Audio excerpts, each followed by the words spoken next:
اعوذ باللہ من الشیطان الرجیم، بسم اللہ الرحمن الرحیم۔ مکی مدنی، جس طرح پہلی اور آخری وحی کی اہمیت ہے، تو اس طرح مکی مدنی جاننے کی بھی بہت اہمیت ہے۔ آخری وحی میں ہم نے پڑھا کہ آخری وحی جو ہے راجح قول کے مطابق وہ سورہ بقرہ آیت نمبر 281 ہے، وَاتَّقُوا يَوْمًا تُرْجَعُونَ فِيهِ إِلَى اللَّهِ۔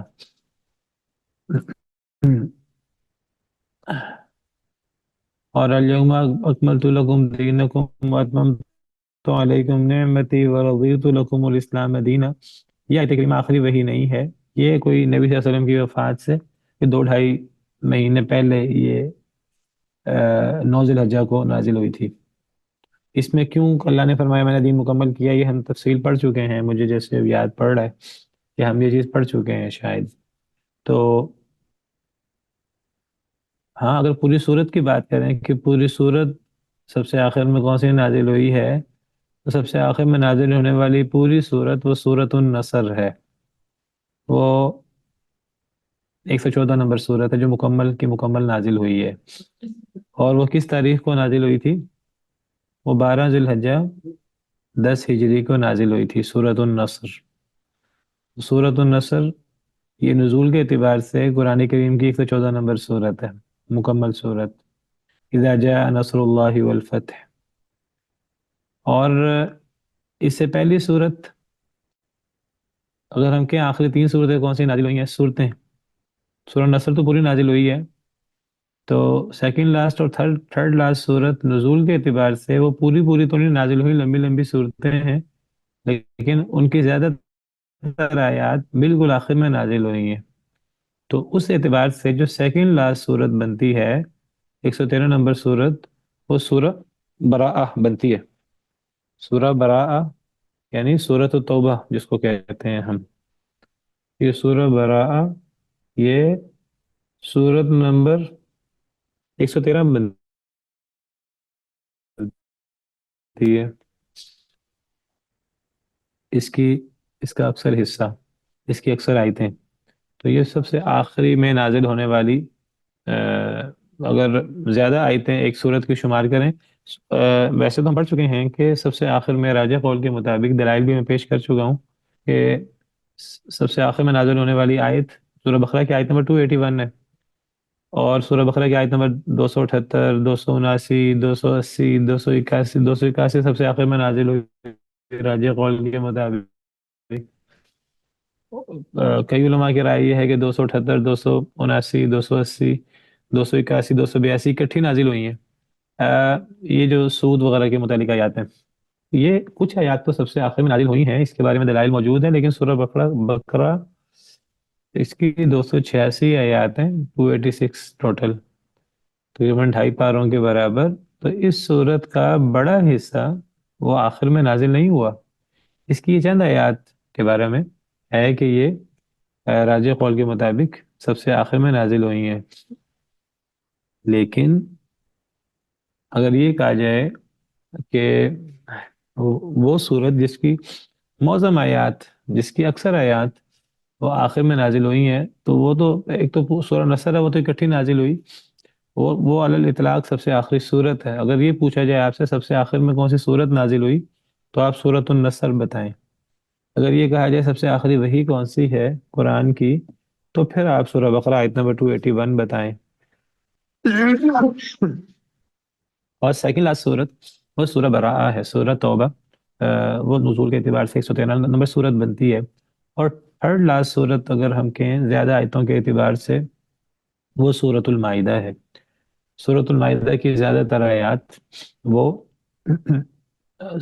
سورہ توبہ سے پہلے زیادہ تر آیات سورہ مائدہ کی وہ نازل ہوئی ہیں، تو سورہ مائدہ کا نمبر 112 ہے۔ یہ تو آخری 3 صورتیں ہیں، باقی آخری وحی میں نے بتا دی۔ اور پہلی وحی بھی ہم ڈسکس کر چکے ہیں، سورہ علق کی شروع کی 3 یا 5 آیات، جنہوں نے سورہ مدثر کو کہا ہے تو وہ بات صحیح نہیں ہے۔ اس کے بارے میں جو صحیح بخاری صحیح مسلم کی حدیث ہے، اسی حدیث میں صراحت ہے کہ وہ پہلی وحی نہیں ہے، ہاں وہ دوسری وحی فترۃ الوحی کے بعد پہلی وحی ہو سکتی ہے۔ باقی اگر ہمیں یہ دیکھنا ہو سب سے پہلے نازل ہونے والی صورت نزول کے اعتبار سے پہلی صورت وہ سورۃ العلق ہی ہے. اس کی شروع کی آیات سب سے پہلے نازل ہوئی ہیں. باقی آیات واللہ عالم کب نازل ہوئی ہیں اس وقت میرے ذہن میں نہیں ہے. نزول کے اعتبار سے صورت اگر دیکھیں ہم تو سورہ علق پہلی صورت ہے. دوسری صورت سورہ مدثر ہے. تیسری صورت نزول کے اعتبار سے اگر صورت دیکھیں پوری صورت یا اس صورت کا بڑا حصہ بڑی آیتیں زیادہ تر آیتیں وہ سورۃ القلم ہے شاید. نون والقلم وما یسطرون. چوتھی صورت وہ سورہ مزمل ہے. اور پانچویں صورت نزول کے اعتبار سے جو شروع میں نازل ہوئی وہ شاید سورہ لہب ہے جس کو سورہ مسد بھی کہتے ہیں. بعض نے سورہ فاتحہ کو بھی پہلی 5 صورتوں میں شامل کیا ہے. موٹی موٹی میں نے آپ کو کی تفصیل بتائی ہے. ورنہ علوم قرآن کی کتابوں میں تو پورے قرآن کی نزول کے اعتبار سے صورتوں کی ترتیب بیان کی گئی ہے. بعض احادیث میں بھی ان کا ذکر ملتا ہے اگرچہ وہ احادیث ان کی سند اس لیول کی نہیں ہے. پورے قرآن کی صورتوں کی نزول کی ترتیب نزول کے اعتبار سے. باقی مصحف کے اعتبار سے تو ہمیں پتہ ہے اور میں ذکر کر چکا ہوں کہ یہ جو مصحف کی ترتیب ہے یہ بھی نبی صلی اللہ علیہ وسلم کے حکم سے ہوئی ہے. اور جو نزول کی ترتیب ہے وہ قرآن تو نازل ہی اس طرح ہوا ہے. لیکن السلام. اچھا جی اس کے بعد ہمارا موضوع ہے مکی مدنی. اس میں سب سے پہلے جو بات جاننے والی ہے وہ جاننے والی یہ ہے کہ مکی مدنی جاننے کا فائدہ کیا ہے. اس کا وہی فائدہ ہے جو ہم مکی مدنی کیا ہے یہ اصل میں ترتیب ہے. یعنی اگر موٹی سی بات کریں عوامی سے انداز میں کہ مکہ میں نازل ہونے والی آیتیں یا صورتیں مدینہ میں نازل ہونے والی آیتیں یا صورتیں تو مکہ والی وہ شروع میں نازل ہوئی ہیں اور مدینہ والی جو ہیں وہ اس کے بعد نازل ہوئی ہیں. تو گویا کہ یہ بھی ترتیب ہے کہ کون سی آیتیں یا کون سی صورتیں نبوت کے پہلے ہاف میں یا مکی دور میں نازل ہوئی ہیں اور کون سی وہ آیتیں صورتیں ہیں جو نبوت کے سیکنڈ ہاف میں یا آخری آدھے حصے میں نازل ہوئی ہیں.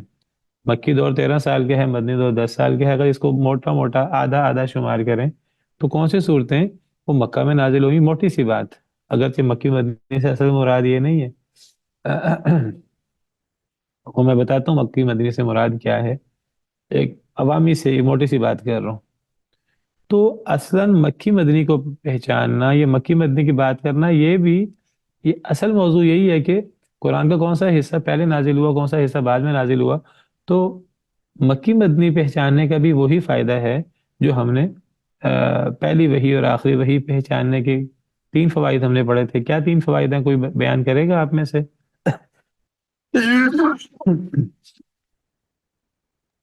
ایک تو ناسخ منسوخ کا علم ہو جاتا ہے اور دوسرا یہ کہ مکی جو احکامات ہیں اس میں شریعت اسلامی کی جو تاریخ ہے اس کا پتہ لگتا ہے تدریج کا پتہ لگتا ہے. تیسرا قرآن کی اہمیت کہ علماء نے کتنا زیادہ اہتمام کیا صحابہ تابعین نے قرآن کے بارے میں. تو ٹھیک ہے یہی فوائد مکی مدنی کو جاننے کے بھی ہیں. مکی مدنی جاننے سے بھی یہی فائدے حاصل ہوتے ہیں. ٹھیک ہے اگر کوئی آپ سے پوچھے مکی مدنی کو جاننے کو کیا فائدے ہیں تو آپ یہ فائدے بیان کریں. اچھا جی اب ہے مکی مدنی سے مراد کیا ہے. تو بعض علماء نے تو بڑے جھٹکے انداز میں کہا کہ ان المکی ما نزل بمکہ والمدنی ما نزل بالمدینہ. مکی وہ ہے مکی صورت یا مکی آئی جو مکہ میں نازل ہو اور مدنی وہ ہے جو مدینہ میں نازل ہوئی.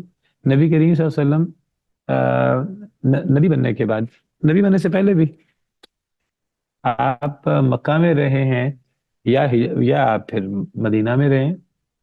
آپ کی نبی بننے سے پہلے کی عمر وہ مکہ میں گزری ہے اور نبی بننے کے بعد بھی بڑا حصہ مکہ میں گزرا 13 سال اور پھر ہجرت کے بعد 10 سال آپ نے تقریباً وہ مدینہ میں گزارے ہیں. تو آپ کی عمر کا بڑا حصہ مکہ میں اور پھر مدینہ میں گزرا. تو بعض علماء کہتے ہیں مکی وہ آیتیں صورتیں ہیں جو آپ مکہ میں تھے تو نازل ہوئیں، اور مدنی وہ ہے جو آپ مدینہ میں تھے تو وہ نازل ہوئیں. یعنی مقام نزول ہے یہ. مقام نزول کے اعتبار سے اگر تقسیم کریں قرآن کی تو مکہ میں نازل ہونے والے حصے کو مکی کہہ دیں گے اور مدینہ میں نازل ہونے والے حصے کو مدنی کہہ دیں گے، لیکن یہ بات صحیح نہیں ہے. یہ بات صحیح کیوں نہیں ہے؟ بات اس لیے صحیح نہیں ہے کہ نبی کریم صلی اللہ علیہ وسلم صرف مکہ میں اور مدینہ میں نہیں رہے. نبی صلی اللہ علیہ وسلم مکہ اور مدینہ کے علاوہ آپ مکہ اور مدینہ سے باہر بھی گئے ہیں، تو آپ پر صرف مکہ اور مدینہ میں قرآن نازل نہیں ہوا، اس کے علاوہ بھی قرآن نازل ہوا ہے. آپ مکہ کے ارد گرد علاقوں میں بھی جاتے تھے دعوت دینے کے لیے. آپ حدیبیہ مکہ سے قریب مقام ہے، طائف آپ گئے، اور دیگر مکہ کے قریب کے علاقے، کئی علاقوں کا ذکر احادیث مبارکہ میں موجود ہے اور آپ وہاں تشریف بھی لے جاتے تھے. اسی طرح مدینہ منورہ میں جب آپ نے ہجرت فرمائی تو آپ پورے 10 سال مدینہ، یہ نہیں مدینہ سے نکلے ہی نہیں، آپ مدینہ سے نکلے بھی ہیں جہاد کے لیے. آپ مختلف شہروں میں گئے ہیں، آپ بدر بھی گئے ہیں جو مدینہ منورہ سے کافی دور ہے، کچھ 100 کلومیٹر یا اس سے بھی زیادہ کا سفر ہے. اور آپ خیبر بھی گئے ہیں، آپ تبوک بھی گئے ہیں. تبوک کوئی مدینہ سے 700 کلومیٹر دور ہے، کافی دور ہے. آپ تبوک بھی گئے ہیں غزوہ تبوک کے لیے، خیبر بھی گئے ہیں، اور اللہ نے آپ کو سفر اسرا بھی کروایا ہے. تو کئی علاقوں میں آپ کا جانا ہوا ہے، تو وہاں بھی قرآن نازل ہوا ہے. تو اگر مکہ میں نازل ہونے والے قرآن کو مکی کہیں گے، مدینہ میں نازل ہونے والے کو مدنی کہیں گے، تو طائف میں نازل ہونے والے کو کیا کہیں گے؟ طائفی کہیں گے. خیبر میں نازل ہونے والے کو، یا تبوک میں نازل، بہت سی آیتیں تبوک میں نازل ہوئیں. اور پھر آپ بیت المقدس گئے ہیں، کئی آیات وہاں بھی نازل ہوئی ہیں. کہا جاتا ہے یہ جو قرآن کریم کی آیت ہے وَاسْأَلْ مَنْ أَرْسَلْنَا مِنْ قَبْلِكَ مِنْ رُسُلِنَا وَجَعَلْنَا مِنْ دُونِ الرَّحْمَنِ آلِهَةً يُعْبَدُونَ، سورہ زخرف کی آیت ہے. وَاسْأَلْ مَنْ أَرْسَلْنَا مِنْ قَبْلِكَ مِنْ رُسُلِنَا، سورہ زخرف آیت نمبر 45. یہ آیت کریمہ کہاں نازل ہوئی ہے؟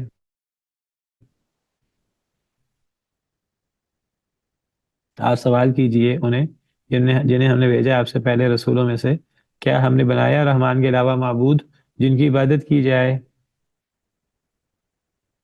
تو کہا جاتا ہے کہ آیت کریمہ بیت المقدس میں نازل ہوئی تھی جب آپ نے انبیاء کرام علیہ السلام کو امامت کروائی تھی، تمام انبیاء کرام علیہ. تو ہم نے آپ سے پہلے جو رسول بھیجے، آپ ان سے پوچھئے کہ کیا پچھلی شریعتوں میں کہیں کوئی شرک وغیرہ، کوئی اللہ کے علاوہ کسی معبود کو کی عبادت کرنے کا کوئی تصور موجود ہے؟ کہیں موجود نہیں ہے. ہمیشہ سے توحید کا حکم نازل ہوتا رہا اللہ کی طرف سے.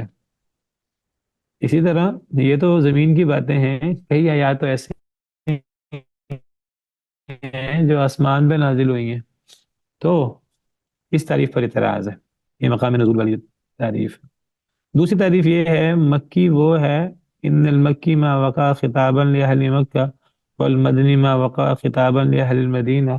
مکی وہ ہے جس میں اہل مکہ کو خطاب کیا گیا، اور مدنی وہ آیت یا صورت ہے جس میں اہل مدینہ کو خطاب کیا گیا. یعنی مخاطبین کے اعتبار سے ہم دیکھیں گے کہ کون سی صورت یا کون سی آیت مکی ہے، تو ہم دیکھیں گے کس صورت میں اہل مکہ کو خطاب کیا گیا. اہل مکہ کو خطاب کر کے کیا کہا جائے گا؟ یا اہل مکہ. اور اہل مدینہ کو خطاب کر کے کیا کہا جائے گا؟ یا اہل المدینہ.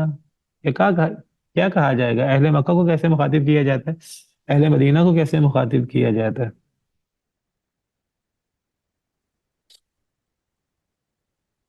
جی یہ تعریف مناسب نہیں لگتی، کیونکہ اللہ تعالیٰ نے تو یا ایھا الذین آمنو بھی کہا ہے اور یا ایھا الناس بھی کہا ہے. نہیں پہلے تو یہ سمجھے مراد اس سے کیا ہے. مکی وہ ہے جس میں اہل مکہ کو خطاب ہو، اور مدنی وہ ہے جس میں اہل مدینہ کو خطاب ہو. پہلے تو ہم یہ سمجھے مراد اس سے کیا ہے. اہل مکہ کو خطاب کس طرح کیا جاتا ہے؟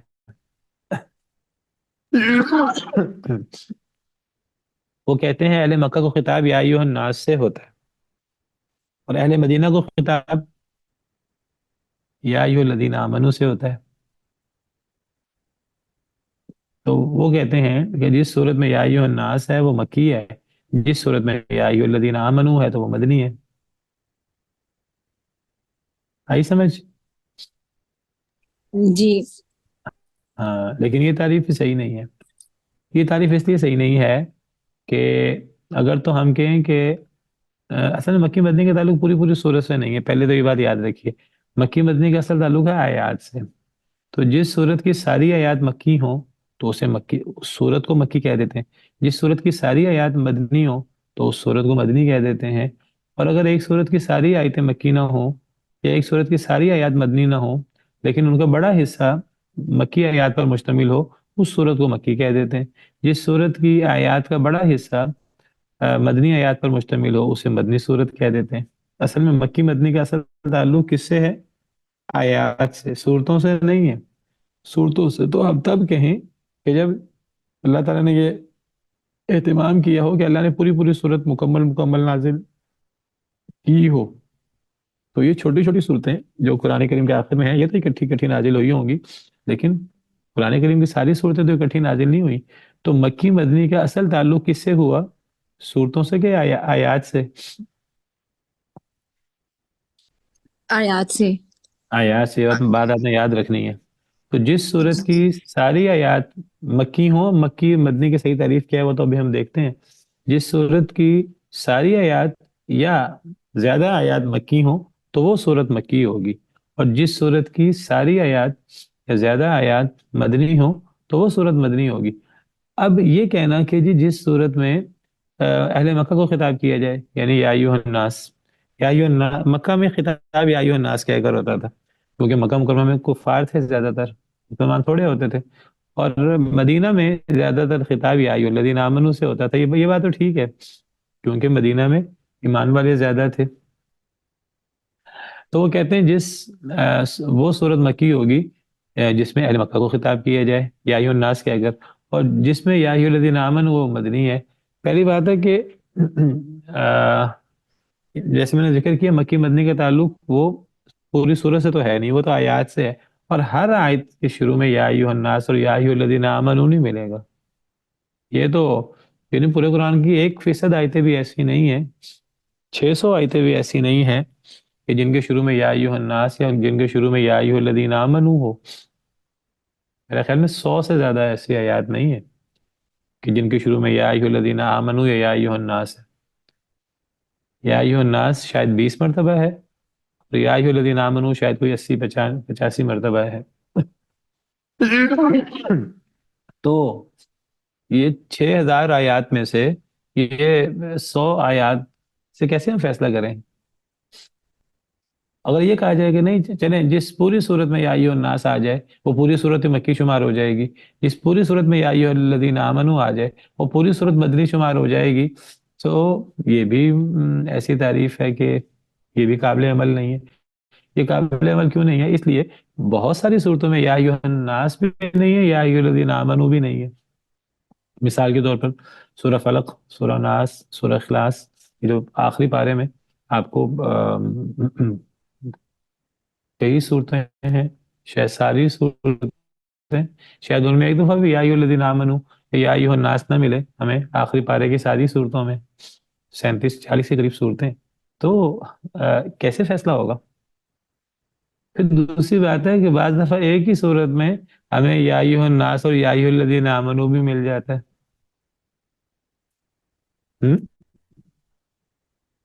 ایک ہی صورت میں یا ایھا الناس بھی ہے اور یا ایھا الذین آمنوا بھی ہے۔ مثال کے طور پر سورہ بقرہ لے لیجئے، یا ایھا الناس، سورہ بقرہ میں وہ جو شروع کے 3 اللہ تعالیٰ نے قسمیں بیان کی ہیں، پھر اس کے بعد جو پہلا حکم ہے آیت نمبر 21 میں، تو یا ایھا الناس کیا کر رہا ہے؟ تو یہاں یا ایھا الناس آیا، تو اب یا ایھا الناس والے اصول کے مطابق تو اس کو مکی صورت ہونا چاہیے، لیکن اگر ہمیں اسی صورت میں یا ایھا الذین آمنوا مل جائے، پھر یا ایھا الذین آمنوا، یہ سورہ بقرہ ہی ہے نا؟ سورہ بقرہ آیت نمبر کون سی ہے؟ 104۔ اب ایک ہی صورت میں یا ایھا الناس بھی ہے، یا ایھا الذین آمنوا بھی ہے، اب کیسے فیصلہ کریں؟ اب کیا یہ دیکھیں گے جی اس صورت میں زیادہ کیا ہے؟ تو یہ بہت مسائل ہیں اس تعریف میں، تو یہ تعریف صحیح نہیں ہے۔ ایک تعریف ہوئی مقام نزول کے اعتبار سے، اس پر اعتراض ہے کہ سارا قرآن وہ مکہ اور مدینہ میں تو نہیں اترا۔ دوسری تعریف ہے مخاطب کون ہے، تو ہر آیت کا مخاطب پہچاننا مشکل کام ہے، اور مکی مدنی اصل میں آیتوں کے مطابق ہے، اور پوری صورت کو بھی اگر لے لیں کتنی صورتوں میں تو مخاطب کیا ہی نہیں گیا، پتہ ہی نہیں لگتا خطاب، صورت سے پتہ نہیں لگتا کہ خطاب اہل مکہ کو اہل مدینہ ہوگا، وہ صحابہ بتائیں تو صحابہ کے بتانے سے پتہ لگ جائے، تو صورت یا الفاظ سے نہیں پتہ لگتا کہ خطاب اہل مکہ کو ہے کہ اہل مدینہ کو ہے۔ اور اگر پوری صورت میں ایک خطاب مراد لے لیا جائے تو کئی صورتوں میں تو خطاب ہے ہی نہیں، نہ یا ایھا الناس ہے، نہ یا ایھا الذین آمنوا ہے، اور کئی صورتوں میں دونوں خطاب مل جاتے ہیں۔ تو یہ کوئی ایسی ڈیفینیشن نہیں ہے جیسے فرق واضح ہو کون سی صورت مکی کون سی صورت مدنی ہے۔ امام زرکشی البرہان میں وہ فرماتے ہیں ان المکی ما نزل قبل الہجرہ وان کان بالمدینہ والمدنی ما نزل بعد الہجرہ وان کان بمکہ۔ گویا کہ یہ فرماتے ہیں کہ مقام نزول یا مخاطبین کا اعتبار نہیں ہوگا، بلکہ زمانہ نزول اور مرکز دعوت کا اعتبار ہوگا۔ اصل میں یہ مکی مدنی کی بحث یہ مقام نزول نہیں ہے، یہ زمانہ نزول ہے، زمانہ ہے، یعنی کون سی آیتیں ہجرت، یعنی ہجرت اصل میں ایک بہت بڑا ٹرننگ پوائنٹ ہے اسلام میں۔ آپ کو پتہ ہے کہ تاریخ، حضرت عمر نے فرمایا ہم سن کا بھی، تاریخ کا بھی ہم اجرا کرتے ہیں، تو باقاعدہ اسلامی تقویم کا آغاز ہوا۔ اسلامی تقویم کی بنیاد اب صحابہ کرام میں مشورہ ہوا کہ کس کو بنیاد بنایا جائے، نبی صلی اللہ علیہ وسلم کی پیدائش کو بنیاد بنایا جائے، آپ کی وفات کو بنیاد بنایا جائے، کہ کس بڑے ایونٹ کو بنیاد بنایا جائے۔ تو یہ فیصلہ ہوا آخرکار کہ سب سے بڑا ایونٹ وہ ہجرت ہے۔ ہجرت کے بعد اللہ تعالیٰ کی طرف سے بڑی نعمتیں، اور ہجرت سے پہلے کا وقت مشکل والا تھا، ہجرت کے بعد اللہ نے بہت زیادہ نعمتیں کی، اور پھر اسلام کو بڑا غلبہ ہوا، تو ہجرت کو پھر بنیاد بنایا گیا تقویم کے لیے، اس لیے اس کو تقویم ہجری کہتے ہیں۔ تو صورتوں کی تقسیم کے لیے بھی ہجرت کو بنیاد بنایا گیا۔ اگر ہجرت کو بنیاد بنایا جائے تو گویا کہ پھر یہ مقام نزول کی بحث نہیں ہوگی، پھر یہ زمانے نزول کی بحث ہوگی، یعنی کون سا قرآن کا حصہ پہلے 13 سال میں نازل ہوا ہجرت سے پہلے، اور کون سا قرآن کا حصہ ہجرت کے بعد نازل ہوا آخری 10 سال میں۔ تو مکی وہ ہے جو ہجرت سے پہلے نازل ہو اگرچہ مدینہ میں، اور مدنی وہ ہے جو ہجرت کے بعد نازل ہو اگرچہ مکہ میں۔ آپ کو پتا ہے کہ نبی کریم صلی اللہ علیہ وسلم ہجرت کے بعد بھی مکہ تشریف لے گئے، کب پتہ؟ مکہ کے موقع پر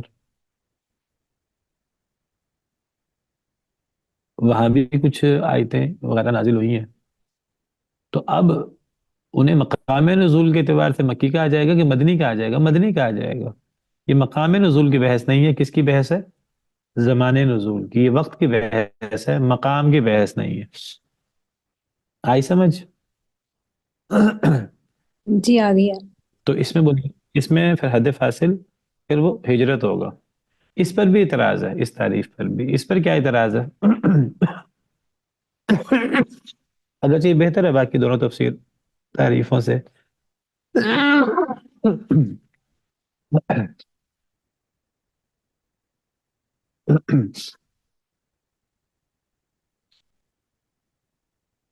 اس پر اعتراض ہے، وہ کہتے ہیں کہ مکی وہ ہے جو ہجرت سے پہلے نازل ہو اگرچہ مدینہ میں۔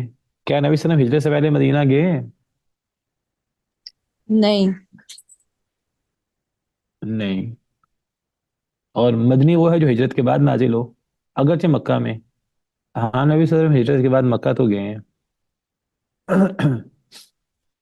تو وہ کہتے ہیں کہ یہ نہیں صحیح، یہ تعریف صحیح ہے لیکن تھوڑا سا اس کو چینج کر لیں۔ وہ کہتے ہیں مکی وہ ہے، صحیح تعریف کیا ہوئی؟ ان المکی ما نزل قبل الہجرہ ولو کان نزولہ فی غیر مکہ۔ مکی وہ ہے جو ہجرت سے پہلے نازل ہو اگرچہ اس کا نزول مکہ کے علاوہ کسی اور شہر میں بھی ہو گیا ہو، نبی صلی اللہ علیہ وسلم کہیں اور تشریف لے گئے ہوں، آپ تو مکہ ہجرت سے پہلے آپ تو آسمانوں پر بھی تشریف لے گئے ہیں، بیت المقدس میں بھی تشریف لے گئے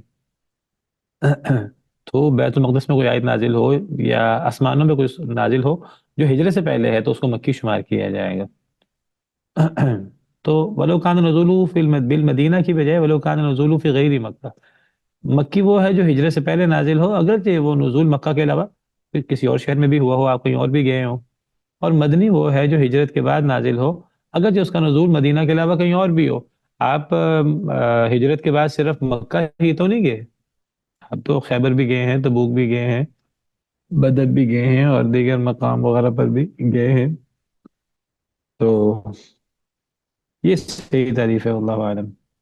تو یہ اصل بحث یہ ہجرت سے پہلے اور بعد کی ہے، یہ مقام نزول کی بحث نہیں ہے، یہ زمان نزول، یہ مرکز دعوت کی بحث ہے۔ مکی مدنی جانے کا فائدہ کیا میں بیان کر چکا ہوں آپ کے سامنے۔ مکی مدنی کا علم جو ہے نا، یہ احادیث سے نہیں ہوتا، احادیث مبارکہ سے یا قرآن پڑھنے سے اشارہ کئی جگہ پتہ لگ جاتا ہے یہ مکی دور کی آیت ہے، یہ مدنی دور کی، لیکن ہر آیت سے، ہر سورت سے پتہ نہیں لگتا۔ تو مکی مدنی کا اصل علم اقوال صحابہ اور تابعین سے ہوتا ہے، احادیث میں بھی ہمیں نہیں ملتا نبی صلی اللہ علیہ وسلم نے فرمایا ہو کہ جی یہ سورت مکی ہے، یہ سورت مدنی ہے۔ تو یہ صحابہ اور تابعین جو وحی کے نزول کا مشاہدہ کر رہے تھے وہ بتاتے ہیں کہ یہ سورت یا یہ آیت یہ فلاں جگہ نازل ہوئی، فلاں شخص کے بارے میں نازل ہوئی، تو اس کا تعلق صحابہ کرام کے ساتھ ہے۔ اس لیے علماء، یہ قاضی ابو بکر باقلانی کہتے ہیں انما یرجع فی معرفت المکی والمدنی الی حفظ الصحابۃ والتابعین، مکی مدنی کی معرفت میں ہمیں صحابہ اور تابعین کے حفظ پر ہم اعتماد کرتے ہیں۔ اس بارے میں نبی صلی اللہ علیہ وسلم سے کوئی قول مروی نہیں ہے، آپ کو اس کا حکم بھی نہیں تھا آپ لوگوں کو بتائیں کہ جی جو آیت میں تمہیں صحابہ تمہیں سکھا رہا ہوں یہ مکہ میں نازل ہوئی کہ مدینہ میں نازل ہوئی، اور ہر امت میں ہر شخص کو یہ جاننا ضروری بھی نہیں ہے کہ کون سی آیت، کون سی صورت مکہ میں نازل ہوئی، کون سی مدینہ میں نازل ہوئی۔ ہاں علماء کا یہ کام ہے، علماء اس کو جانیں، کیونکہ اس کے جاننے سے قرآن کریم کو سمجھنے میں بڑی مدد ملتی ہے، ناسخ و منسوخ کا پتہ لگتا ہے وغیرہ وغیرہ، اور یہ نبی صلی اللہ علیہ وسلم کے نسخ کے بغیر بھی پتہ لگ سکتا ہے صحابہ کرام کے بتانے سے۔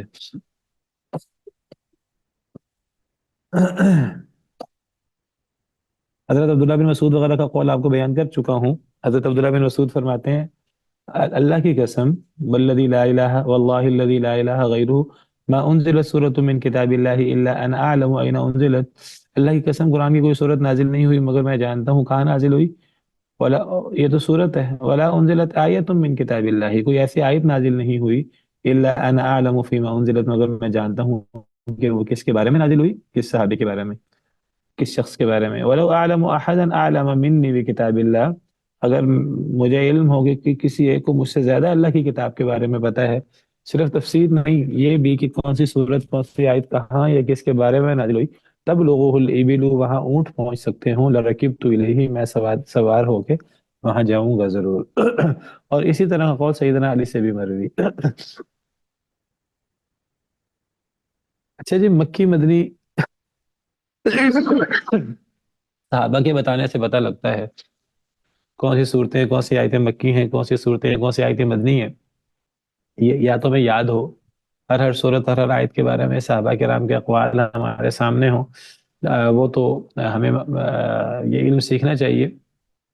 ویسے اگر کوئی پہچاننا چاہے قرآن کریم کو پڑھ کر، قرآن کریم کے موضوعات سے، یا کوئی ایسے یعنی مانوی خصوصیات ہوں کہ مکی صورتوں کے اندر یہ موضوعات ہوتے ہیں، مدنی صورتوں کے اندر یہ موضوعات ہوتے ہیں، یا مکی صورتوں کے یہ الفاظ ہیں، مدنی صورتوں کے یہ الفاظ ہیں، کیا کوئی ایسی بھی خصوصیات ہیں؟ ایک تو ہے نا کہ صحابہ سے پتہ لگتا ہے مکی مدنی کا، بات بڑا واضح ہے، تو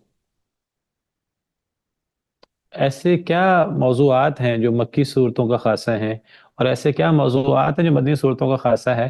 اگر ہمیں نہ پتہ ہو کسی کے بارے میں کہ اس میں صحابہ نے کیا فرمایا ہے، تو کس قسم کے موضوعات مکی صورتوں میں ہوتے ہیں، کس قسم کے موضوعات مدنی صورتوں میں ہوتے ہیں؟ تو مکی مکی مدنی صورتوں میں کی، جی مکی میں زیادہ جی تر جی راشد توحید کا صاحب، بیان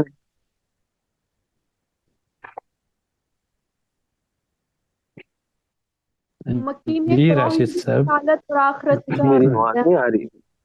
میں بتا رہا تھا مکی صورتوں میں زیادہ تر توحید کا بیان ہے. جی جی، اب تو آپ نے پڑھا ہے ماشاءاللہ کافی سارا مکی میں قرآن، آپ کو خود بھی اندازہ توحید ہوا. رسالت تو اور آخرت کا بیان ہے. جی جی جی جی، اور ہمیں مدنی پتہ صورتوں ہونا میں چاہیے مکی احکامات، مدنی صورتوں صورتوں میں کے مین احکامات ہیں. موضوعات کیا ہیں اور مدنی سے موضوعات کیا ہیں. ہاں جی، استاد تو یہ دیکھیے محترم یہ میں ابھی یہ 5 سوال مکی کرنے ہی صورتوں لگی کی تھی. مانوی خصوصیات ہیں، موضوعات میں جی جی جی استاد محترم میں ابھی آپ وہ ڈسکشن کر رہے تھے دوسری والی طریقہ، میں یہ سوال کرنے لگی تھی تو وہ آ ہی گیا. تو یہ جو ہم یا ایھا الناسو اور یا ایھا میرے الذین ہاں نیٹ کا آمنو، مسئلہ ہے. ہوں یہ جی بھی جی، اس کی کوالٹیز میں آئے گی دونوں کی خصوصیات میں، یا نہیں کہ مکی مدنی میں آئے گی، یا اس کو ہم نہیں وہ کریں گے یا ایھا الذین آمنو اور یا ابھی ایھا یہی الناسو میں؟ پڑھنے لگے ہیں نا. جی جی، ابھی یہ بحث بھی ہم پڑھتے ہیں نا. دیکھیں بنیاد کرام کے اقوال اور تابعین کے اقوال بنیاد بنیں گے، اور مکی سے مراد مکہ میں نازل ہونے والی صورتیں یا آیتیں نہیں ہیں، بلکہ ہجرت سے پہلے، خواہ وہ مکہ میں ہو یا کہیں بھی. اور مدنی ہم ان کو کہیں گے جو ہجرت کے بعد ہیں. یہ تو طے ہو گیا. اس میں اصل بنیاد صحابہ کرام اور تابعین بتائیں گے صحیح سند کے ساتھ، اگر ہم پتہ لگ جائے تو وہ ہے اصل بنیاد. ویسے اگر ہم موضوعات دیکھیں، ہم موٹا سا خود اندازہ کرنا چاہیں، وہ صرف ہمارے سمجھنے کے لیے، تو کچھ ایسے موضوعات ہیں، مانوی خصوصیات ہیں مکی صورتوں کی، کچھ مانوی خصوصیات ہیں، موضوعات ہیں مدنی صورتوں کے، وہ بھی ہم دیکھ لیتے ہیں 5 اور کچھ لفظی خصوصیات بھی ہیں جن میں یا ایھا الناس اور یا ایھا الذین آمنو کی بحث پہ بھی آگے آتی ہے، میں بتاتا ہوں ابھی. ٹھیک ہے، تو مکی صورتوں کی امتیازی خصوصیات مانوی، لفظی نہیں ہے بھی، وہ 5 ہیں.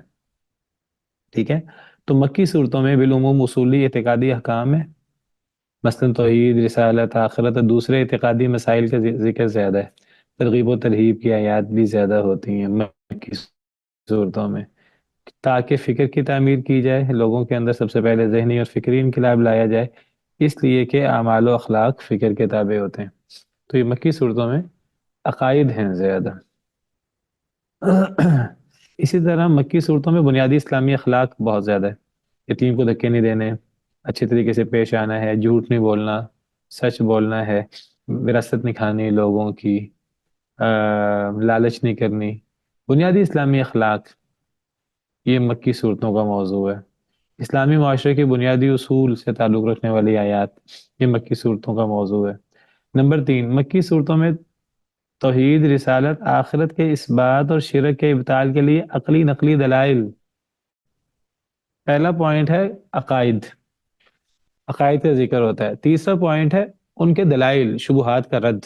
یہ بھی مکی صورتوں کا خاص موضوع ہے، اگرچہ مدنی صورتوں میں بھی ہوتا ہے لیکن زیادہ تر مکی صورتوں میں ہوتا ہے، اور آپ نے اس کو محسوس کیا ہوگا کافی زیادہ.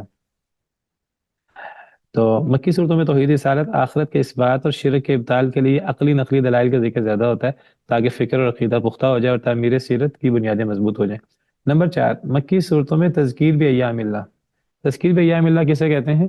نبیوں کے جو تاریخ ہے، نبیوں کے قصے جس کو آپ کہتے ہیں، اور خاص طور پہ ان قصوں میں وہ جب اللہ کا عذاب آتا ہے، فلما جاء امرنا، وہ بہت زیادہ ہے، اس کا کثرت سے ذکر ہے قرآن میں، اور وہ مکی صورتوں میں زیادہ ہے کہ وہ جب وہ مخصوص دن آیا کہ جب مہلت ختم ہو گئی، تو پھر اللہ نے کیسے کفار کو نیست و نابود کیا، اور اللہ نے کیسے عذاب لایا، اور پھر اللہ نے کیسے مومنوں، ایمان نبی کو اور ایمان والوں کو نجات دی. اس کو کہتے ہیں تذکیر بایام اللہ. باقاعدہ یہ قرآن کا ایک خاص موضوع ہے. وَلَقَدْ أَرْسَلْنَا مُوسَىٰ بِآيَاتِنَا أَنْ أَخْرِجْ قَوْمَكَ مِنَ الظُّلُمَاتِ إِلَى النُّورِ وَذَكِّرْهُمْ بِأَيَّامِ اللَّهِ. اللہ نے حضرت موسیٰ کو بھی حکم دیا تھا کہ اے موسیٰ اپنی قوم کو اللہ کے ایام یاد دلائیں، اللہ کے ایام سے انہیں نصیحت کریں، اور وَذَكِّرْهُمْ بِأَيَّامِ اللَّهِ. اور اللہ کے ایام سے مراد کیا ہے؟ اس کو تذکیر بایام اللہ بھی کہتے ہیں. تذکیر بایام اللہ سے مراد انبیاء و رسول اور ان کی قوموں کے درمیان کشمکش کے تذکرے، اور خاص طور پہ وہ دن جس دن وہ مہلت ختم ہو کر عذاب آتا ہے. تو یہ اور یہ بہت زبردست عبرت ہوتی ہے اس میں، اس سے خوب تذکیر ہوتی ہے. اس کو کہتے ہیں تذکیر بھی ایام اللہ. یہ مکی صورتوں کا خاص موضوع ہے. اگرچہ مدنی صورتوں میں بھی ہے، یہ نہیں ہم کہہ سکتے مدنی میں نہیں ہے، زیادہ مکی صورتوں میں ہے. اور آخری چیز، موٹی موٹی بات، یہ 5 پوائنٹ ہیں، یہ نہیں مزید نہیں ہے، موٹے یہ 5 پوائنٹ ہیں مانوی طور پر موضوعات کے اعتبار سے. مکی صورتوں کے موضوعات، تو مکی صورتوں میں تذکیر بالآخرہ، آخرت کا ذکر، جنت جہنم کا ذکر بہت زیادہ ہے، وعد و وعید. مکی صورتوں میں تذکیر بالآخرت یعنی جنت کی آسائشوں، دوزخ کی پریشانیوں کی نسبتاً تفصیلی منظر کشی کی گئی ہے. یہ ایسا نہیں مدنی صورتوں میں نہیں ہے، مدنی میں بھی ہے، زیادہ مکی میں ہے، تاکہ آخرت کی فکر دل و دماغ پر حاوی ہو جائے اور آخرت کی ابدی زندگی کو سنوارنے کا عزم پیدا ہو جائے. یہ مکی صورتوں کے موضوعات ہیں. ٹھیک ہے، اب اگر ہم کہ مدنی صورتوں کے موضوعات امتیازی معنوی خصوصیات، ابھی صرف معنی کی بات کریں گے، الفاظ کے بھی یہ سارے ہم نے معنی کی بات کی، موضوعات، ابھی ہم لفظی بات نہیں کر رہے. وہ مکی صورتیں. مدنی صورتوں کے بھی 5 اگر ہم موٹے موٹے موضوعات بیان کریں تو مدنی صورتوں میں معاشرتی، معاشی، آئلی، اجتماعی، سیاسی شعبوں کے بارے میں احکام اور قوانین. مدنی صورتوں میں احکام زیادہ ہے، جس کو ہم آیات الاحکام کہتے ہیں نا. تو احکام کی آیات وہ ہوتی ہیں جس میں معاشرتی، نکاح و طلاق، لین دین اور وراثت اور اس قسم کی چیزیں، اس کے احکام. اسی طرح معاشی، مالی، اسی طرح آئلی، خاندانی، نکاح طلاق وغیرہ، وراثت وغیرہ. اجتماعی اور سیاسی شعبے، تو اس کے احکام اور قوانین یہ مدنی صورتوں میں زیادہ ہیں. اسی طرح مدنی صورتوں میں جہاد و قتال فی سبیل اللہ کے احکام اور اس کی ترغیب وغیرہ ہے، کیونکہ مکہ میں جہاد تھا نہیں، مدینہ میں جہاد تھا. اسی طرح مدنی صورتوں میں بین الاقوامی امور، مدنی صورتوں میں بین الاقوامی امور کیوں ہے؟ کیونکہ مدینہ میں جب جہاد کے ساتھ کیا تعلقات ہونے چاہیے، ان کے ساتھ معاہدے کی کیا کیفیت ہوگی، ان پر ہم حملہ کر سکتے ہیں، اقدامی جہاد ہو سکتا ہے، نہیں ہو سکتا. اگر حملہ کرنا ہے تو اذان کا انتظار کریں گے یا خراج جزیہ وغیرہ، کیا تفصیلات ہیں. تو یہ بین الاقوامی امور، ان کو دعوت دی گئی، نبی صلی اللہ علیہ وسلم نے لیٹر لکھے. یہ مدنی صورتوں کے موضوعات ہیں. یہ مکی صورتوں کے موضوعات نہیں، کیونکہ مکی صورتوں میں اس طرح کی حالات پیش نہیں آئے نبی صلی اللہ علیہ وسلم کو. وہ بڑا مشکل دور تھا. وہ اپنے آپ کو ابھی مضبوط کرنے کا اور تربیت کا، اور لوگ آہستہ آہستہ ابھی مسلمان ہو رہے تھے. اچھا جی، نمبر 4، مدنی صورتوں میں اہل کتاب، یعنی یہود و نصارہ کو خصوصی دعوت دی گئی ہے. یہ مکی صورتوں میں اہل کتاب کا زیادہ ذکر نہیں، کیونکہ مکہ میں اہل کتاب زیادہ تھے نہیں، مدینہ میں تھے. تو اہل کتاب اور اہل کتاب کی خصوصی دعوت اور ان کے اعتراضات کے جواب یہ مدنی صورتوں میں ہیں، کیونکہ واسطہ مدینہ میں پڑا. اور پھر آخر میں منافقین مکہ میں نہیں تھے. منافقین وہاں ہوتے ہیں جہاں اسلام کو غلبہ ہوتا ہے. تو اسلام کو غلبہ مدینہ میں ہوا، تو منافقین اور ان کے صفات و عادات وغیرہ. کلیئر ہے یہ مکی اور مدنی صورتوں کی یہ مانوی اور موضوعات، جن کی مانوی خصوصیات 5 موٹی موٹی. اصل تو ہم دیکھیں کہ صحابہ کرام نے کیا فرمایا، مفسرین کیا کہتے ہیں، اصل وہ ہے. ویسے تھوڑا سا ہمیں پتہ ہونا چاہیے کہ مکی صورتوں کے یہ موضوعات ہیں، مدنی صورتوں کے یہ موضوعات ہیں. یہ ہے مانوی. اب اگر لفظی دیکھیں، الفاظ اگر ہم دیکھیں، یہ تو ساری چیزیں معنی سے متعلق ہیں. یہ تو کسی کو معنی آتا ہوگا، ترجمہ تفسیر آتی ہوگی، تو وہ کچھ اٹکل پچو لگا سکے گا. لیکن لفظی خصوصیات، تو بعض علماء نے لفظی خصوصیات بھی بیان کی ہیں. اس کو کہتے ہیں لفظی خصوصیات یا ضوابط غالبہ. اگر یہ کہا جائے کہ مکی یا مدنی صورتوں کی لفظی خصوصیات کیا ہیں یا ضوابط غالبہ، ضوابط غالبہ سے مراد بھی لفظی خصوصیات لی جاتی ہیں. تو اس میں پھر مانوی موضوعات نہیں آتے کہ یہ جہاد اور یہ اہل کتاب اور توحید، یہ چیزیں پھر یہ موضوعات ہیں، یہ مانوی خصوصیات ہیں، یہ لفظی خصوصیات نہیں ہیں. لفظی خصوصیات الفاظ سے متعلق ہوں گی. اگر یہ سوال ہو تو اس میں پھر الفاظ کی بات کرنی چاہیے. اس میں آئے گا یا ایھا الناس یا ایھا الذین آمنوا وغیرہ یہ بحث. اچھا سب سے پہلے یہ اکٹھے ہی ہیں, مشترکہ ہے 5. اس میں مکی مدنی اکٹھا ہی بیان ہوا ہے. تو وہ سورج جس میں کلّا کا لفظ آیا ہو, یہ بڑی عجیب علامت ہے. کلّا یہ لفظی علامت ہے. تو کلّا مکی صورتوں میں آتا ہے, مدنی صورت میں آتا ہی نہیں. اور عجیب بات ہے, یعنی کلّا کیا ہے؟ ایک ہوتا ہے لا, یعنی کسی کا رد کرنا ہے, کسی کی نفی کرنی ہے تو لا کیا کر نفی کر دیں. اور اگر کسی کی سختی سے نفی کرنی ہے تو کلّا کیا کر نفی ہوگی, ہرگز نہیں. اچھا پورے قرآن میں کلّا مدنی صورت میں آیا ہی نہیں, مکی صورتوں میں آیا ہے. یعنی یہ دیکھیے یہ قرآن کی حقانیت کی بہت زبردست دلیل ہے. جس طرح ہم نے قرآن کے آہستہ آہستہ نزول میں بھی ہم نے اس بات کو پوائنٹ آؤٹ کیا تھا کہ قرآن کریم 23 سال کے عرصے میں نازل ہوا, لیکن قرآن کریم کے مکی مدنی دور کا شروع آخر کے دور کا فرق ہی نہیں ہے قرآن کے جلال وغیرہ کے اعتبار سے. اب مکی دور میں اگر نبی صلی اللہ علیہ وسلم کا بنایا ہوا قرآن ہوتا, جس طرح بدبخت وہ آپ پر گھڑتے ہیں, تو مکی دور میں پھر معذرت خواہانہ رویہ ہوتا, اور مدنی دور میں شاہانہ رویہ ہوتا ہے کہ نہیں. اور یہ شاہانہ رویہ ہے کہ کلّا کیا کر رد کیا جائے. کلّا شدید رد ہے, اور ایسا شدید رد تو تب ہونا چاہیے اگر ہم دنیا کے اعتبار سے دیکھیں, انسانوں کے اعتبار سے دیکھیں, تو جب کوئی طاقت ہو, غلبہ ہو, تو بندہ دوسرے کو شدت سے رد کرتا ہے. لیکن مکی دور میں جب مسلمان اکا دکا ہیں, ظلم و ستم کا پہاڑ گرم ہے, اس وقت رد ہوتا ہے قرآن میں تو کلّا کیا کر رد ہوتا ہے. اور مدنی صورتوں میں ایک دفعہ بھی کلّا کیا کر رد نہیں ہوا. یہ قرآن کا اعجاز دیکھیے, یہ بہت بڑا اعجاز ہے قرآن کا. 15 صورتوں میں 33 مرتبہ کلّا آیا ہے. قرآن کی 15 صورتوں میں ہے کلّا, اور قرآن میں 33 مرتبہ کلّا آیا. سب مکی صورتیں, ایک بھی صورت مدنی نہیں ہے. اور یہ سب کے سب آخری 15 پاروں میں آیا ہے.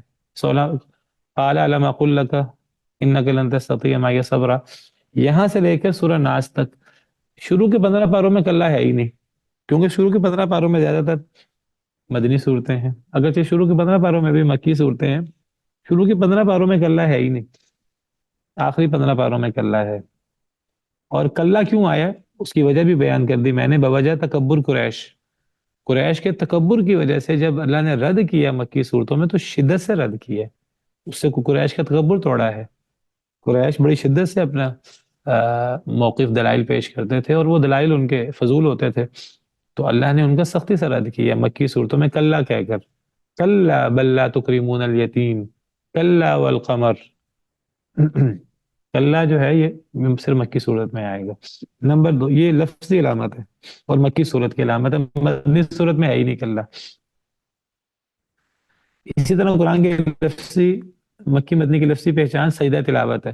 سجدہ تلاوت مکی صورتوں میں آیا ہے. اچھا جو پہلی علامت ہے کلّا, یہ تو کلی علامت ہے, یہ مدنی صورت میں ہے ہی نہیں, مکی صورتوں میں ہے, ایک دفعہ بھی مدنی صورت میں نہیں آیا. لیکن سجدہ تلاوت یہ زیادہ تر مکی صورتوں میں ہے, لیکن یہ کلی قاعدہ نہیں ہے, یہ اکثری قاعدہ ہے. بعض مدنی صورتوں میں بھی سجدہ آگے, لیکن زیادہ تر آپ کو پتہ قرآن 14-15 سجدے ہیں, جن میں سے 12-13 مکی صورتوں میں ہے, اکا دکا مدنی صورت میں ہے. سورہ حج مدنی صورت ہے, سورہ حج میں 2 دفعہ سجدہ ہے. سورہ حج مدنی صورت ہے, 2 دفعہ سجدہ ہے. ایک اس میں حضرت داؤد کے قصے میں وخر راکعا واناب, اور ایک سورہ سجدہ کے آخر میں. اس طرح سورہ رعد میں بھی, سورہ رعد میں اختلاف ہے کہ مکی ہے کہ مدنی ہے, اور سورہ رعد میں بھی سجدہ ہے. باقی تمام صورتیں جن میں سجدہ ہے, سجدہ تلاوت, وہ مکی صورتیں ہیں. تو سجدہ یہ بھی لفظی علامت ہے مکی صورتوں کی, لیکن یہ اکثری قاعدہ ہے, اکثری ضابطہ ہے. نمبر 3, حروف مقطعات. حروف مقطعات مکی صورتوں میں ہے, اور ہم نے ذکر کیا کہ قرآن کے اعجاز کے لیے قرآن کا اعجاز مکی صورتوں میں زیادہ ہے, تو حروف مقطعات بھی مکی صورتوں میں زیادہ ہیں. مدنی صورتوں میں زیادہ تر آیات احکام ہے, تو اعجازی پہلو وہ چیلنج بھی زیادہ مکی صورتوں میں ہی ہے, اگرچہ مدنی صورتوں میں بھی چیلنج ہے, لیکن زیادہ مکی صورتوں میں ہے. تو حروف مقطعات بھی مکی صورتوں میں ہیں زیادہ. اگرچہ بعض مدنی صورتوں میں بھی حروف مقطعات آتے ہیں. سورہ بقرہ مدنی صورت ہے، الف لام میم شروع میں ہے. سورہ آل عمران مدنی صورت ہے.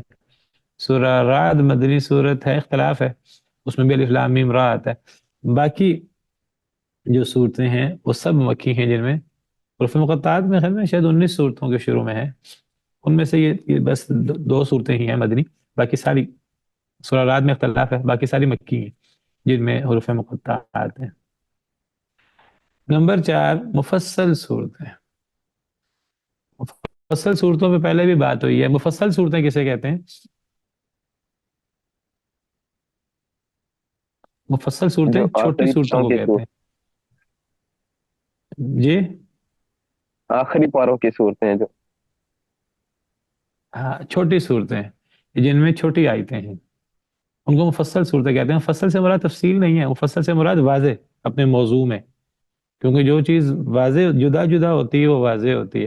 تو اس میں چھوٹی چھوٹی آیتیں ہیں، چھوٹی چھوٹی صورتیں ہیں. تو یہ مفصل صورتیں، اور یہ مفصل صورتیں یاد رکھیے 65 ہیں. سورہ قاف سے لے کے سورہ ناس تک یہ 65 صورتوں کو مفصل کہتے ہیں. تو جو صورت مفصل صورتوں میں شامل ہے وہ زیادہ تر مکی ہیں، زیادہ تر. یہ بھی اکثری قاعدہ، کلی قاعدہ نہیں ہے. قرآن کریم کی 65 صورتیں مفصل ہیں، ان میں سے 50 صورتیں مکی ہیں، 15 مدنی ہیں. 28واں پارہ یہ مفصل صورتوں میں آتا ہے. یہ ساری صورتیں مدنی ہیں. سورہ مجادلہ، سورہ حشر، سورہ ممتحنہ، سورہ صف، سورہ جمعہ، سورہ تغابن، سورہ منافقون، سورہ طلاق، سورہ تحریم، اور اسی طرح کئی اور صورتیں بھی مدنی ہیں. یہ سورہ قاف سے لے کر سورہ ناس تک. اور آخری بات جو میں سفشی پوچھ رہی تھی، یا ایھا الناس اور یا ایھا الذین آمنوا، تو یا ایھا الناس اور یا ایھا الذین آمنوا جس صورت میں یا ایھا الناس سے خطاب کیا گیا ہو اور یا ایھا الذین آمنوا سے خطاب موجود نہ ہو وہ مکی ہے. یعنی جس صورت میں یا ایھا الناس ہے، یا ایھا الذین آمنوا نہیں ہے، تو وہ مکی ہے. یہ بات لوگوں کا دعویٰ ہے، لیکن یہ دعویٰ بھی صحیح نہیں ہے. یعنی کچھ لوگ کہتے ہیں یا ایھا الناس والی صورتیں وہ مکی ہیں، یا ایھا الذین آمنوا والی صورتیں مدنی ہیں. صحیح بات ویسے یہ ہے، مولانا گوہر ایمان صاحب نے لکھا ہے، کہتے ہیں صحیح بات یہ یا ایھا الذین آمنوا قرآن میں 89 آیتوں میں آتا ہے. ان میں سے ایک صورت بھی مکی نہیں ہے جس میں یا ایھا الذین آمنوا ہو. یہ بات ٹھیک ہے. تو بندہ کہے جی یا ایھا الذین آمنوا مدنی صورتوں میں آتا ہے، یہ دعویٰ ٹھیک ہے، یہ کلی دعویٰ ہے. ایک صورت بھی ایسی نہیں جس میں یا ایھا الذین آمنوا ہو اور وہ مکی ہو. یا ایھا الذین آمنوا سارا مدنی صورتوں میں آتا ہے. لیکن یا ایھا الناس کے بارے میں یہ دعویٰ کرنا کہ وہ صرف مکی صورتوں میں آتا ہے، یہ دعویٰ صحیح نہیں ہے. یا ایھا الناس 20 مرتبہ ہے، 10 مرتبہ مکی صورتوں میں ہے، 10 مرتبہ مدنی صورتوں میں. تو گویا کہ یہ پانچواں پوائنٹ ہم یہ کہیں گے، یا ایھا الذین آمنوا تو مدنی صورتوں میں آتا ہے، یا ایھا الناس مکی مدنی بین بین میں آتا ہے. یہ ہے کل تفصیلات مکی اور مدنی کی. واضح ہے؟ جی استاد محترم. ایک چھوٹی سی بحث ہے، وہ ہم پڑھتے نہیں ہیں، میں آپ کو شیئر کر دوں گا اس کے بارے میں مواد. قرآن کی صورتیں اور قرآن کی آیتیں، یہ آپ نے نا یہ پڑھنی ہے بحث اپنی اسٹڈی کے لیے، اپنی معلومات کے لیے. قرآن کی صورتیں، قرآن کی صورت کو صورت کیوں کہتے ہیں، صورت کا اصل معنی کیا ہوتا ہے، اور قرآن کی صورتوں کی جو قسمیں ہیں نا، 4 قسمیں ہیں: سبا طوال، معین، مثانی اور مفصل. اور یہ جو اور قرآن کی آیتیں، قرآن کی کل صورتیں کتنی ہیں؟ 114. اور قرآن کی کل آیتیں. تو یہ میں آپ کو پڑھنے کے لیے دوں گا، اسٹڈی کرنے کے لیے، آپ یہ پڑھ لیجئے گا. بہرحال یہ ہمارا اصل میں بڑا مختصر سا کورس تھا، 1 دن تھا ہمارے پاس.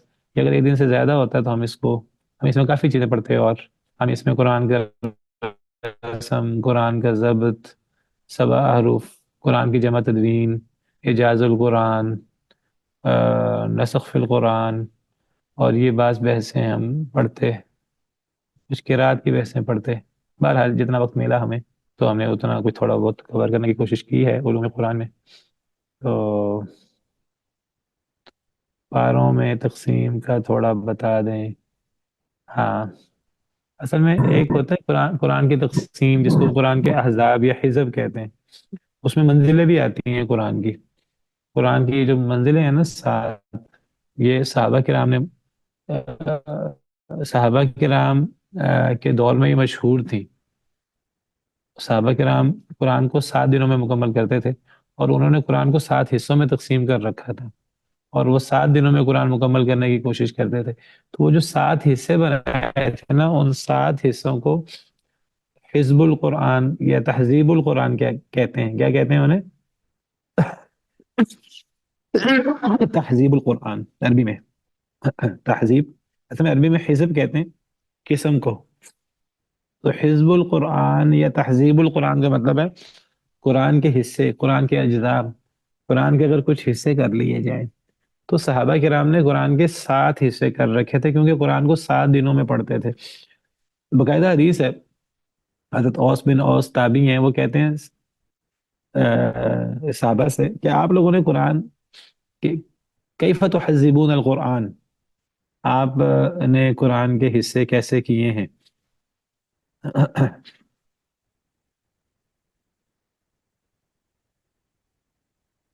یہ دیکھیے، یہ حدیث ہے کیف تحذبون القرآن.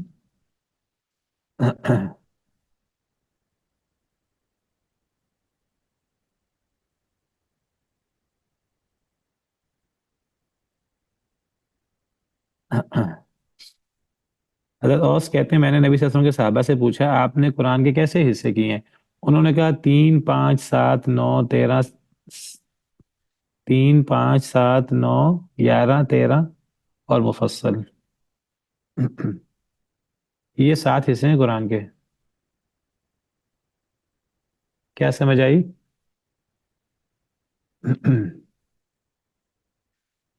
3 ثلاث 5 و7 و9 و11 13 اور مفصل.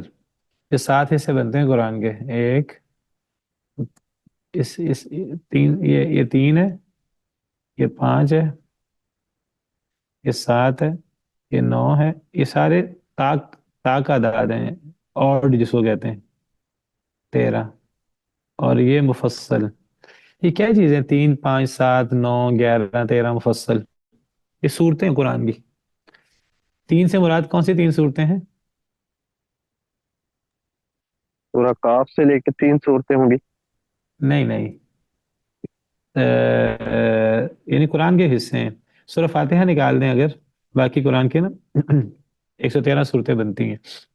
سورہ فاتحہ کو الگ کر لیں، وہ سمجھیے وہ قرآن کا مقدمہ یا قرآن کا خلاصہ ہے، اس کو چھوڑ دیں تو آگے 3 صورتیں، یعنی سورہ بقرہ، سورہ آل عمران، سورہ نساء، یہ پہلی منزل ہے قرآن کی. پھر اگلی 5 صورتیں، یعنی سورہ انعام، سورہ اعراف،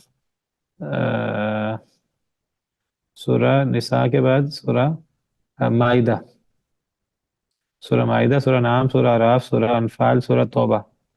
یہاں تک دوسری منزل ہے. پھر 7 صورتیں اس کے بعد وہ سورہ یونس سے سورہ نحل تک جاتی ہیں.